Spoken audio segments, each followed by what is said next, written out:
Hello, আসসালামু আলাইকুম সবাইকে। কেমন আছেন সবাই? আশা করছি সবাই অনেক ভালো আছেন। নরসিংদী থেকে বগুড়া যাওয়ার পথে গাজীপুর চৌরাস্তা পাস করে যখন বাইকটা টান দেই, আমার কাছে মনে হয়েছিল রাস্তাটা মনে হয় বিমানের রাস্তা একদম। মানে একটা আইল্যান্ড নাই, কোনো যানজট নাই, একদম ফ্রেশ রাস্তা।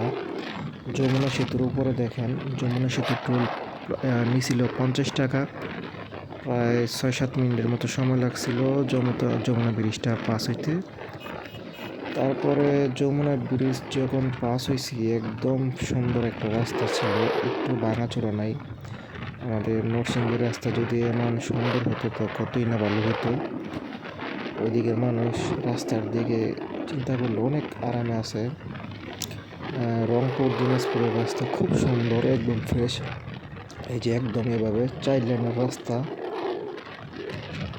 যারা রংপুর দিনাজপুর বগুড়া রাজশাহী পাবনা এদিকে যাতায়াত করেন, এদিকে রাস্তার পরিবেশ খুব সুন্দর, গ্রামের পরিবেশও খুব সুন্দর। তো আমি ওই দিন নরসিংদী থেকে বগুড়া গেছিলাম একটা ফেসবুক আইডি কেনার জন্য। তো আমি বেনেলি আরকেস বাইকটা নিয়ে গেছিলাম। খুব ভালো লাগছিল রাস্তার পরিবেশটা, একদম ফ্রেশ রাস্তা, কোনো যানজট নাই, পরিবেশ একদম নিরিবিলি, খুব শান্ত পরিবেশ, একদম ফ্রেশ রাস্তা।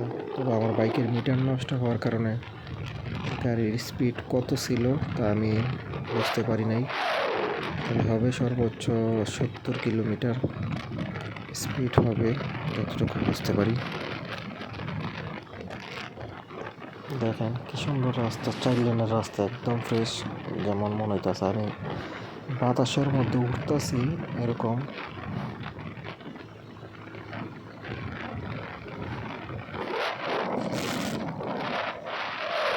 সুন্দর না পরিবেশটা? খুব সুন্দর। এদিকে মানুষের এমনিতে থাকার কোনো সমস্যা নাই, যাতায়াতের কোনো সমস্যা নাই। শুধু সমস্যা হচ্ছে কাজ কাম নাই ওইভাবে এই সব এলাকায়। আর ওই রকম তেমন কোনো সমস্যা নাই, তার কারণ এইদিকের মানুষ বিশেষ করে গাজীপুর, ঢাকা, তারপর আমাদের নরসিংদীতে বিভিন্ন জায়গায় এই রংপুর দিনাজপুর বগুড়ার মানুষ গিয়ে কাজ করে। এমনিতে কিন্তু ওদের কিন্তু অনেক সুখ শান্তি ওদের গ্রামের মধ্যে। আসলে আমরা গ্রামের মধ্যে কিন্তু বুঝি যে গ্রামের মধ্যে কিন্তু সুখ, প্রকৃত সুখ হচ্ছে গ্রামের মধ্যে নিরিবিলি পরিবেশের মধ্যে। দেখছেন কি সুন্দর রাস্তা না? মানে মন চায় না আর গাড়ি থামানোর জন্য, টান দিলে শুধু গাড়ি চলতেই থাকে, চলতেই থাকে গাড়ি। এ রুটের বাসগুলো খুব ভয়াবহ, তারা প্রায় প্রত্যেকটা গাড়ি 100-র উপরে স্পিড নিয়ে চালায়। তো এই ছিল আমার ভিডিওটা রংপুর যাওয়ার, বগুড়া যাওয়ার পথে। এখন আমি